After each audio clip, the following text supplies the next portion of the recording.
Hello' নমস্কাৰ সকলোকে। মই পিছে বহুত দিনৰ মূৰত আপোনালোকলৈ ভিডিঅ' এটা লৈ আহিলোঁ দেই। এয়া দেখি পাইছে মই কচু কাটি থৈছোঁ। শুকান মাছৰ লগত আজি কচু বনাম। বতৰটো ডাৱৰীয়া যিহেতু খাই ভাল লাগিব অলপ জ্বলা জ্বলা হ'লে।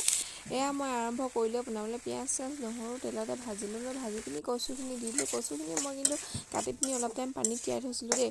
আৰু দি দিয়াৰ পিছতে আৰু কি দিমনো আৰু বাকী থাকে নিমখ হালধি আৰু যিখিনি বস্তু। মই কিন্তু ইয়াত একো মছলা ইউজ কৰা নাই। লাষ্টতহে শেষত মানে নমোৱাৰ আগে মই ধনিয়া অকণমান দি দিছিলোঁ।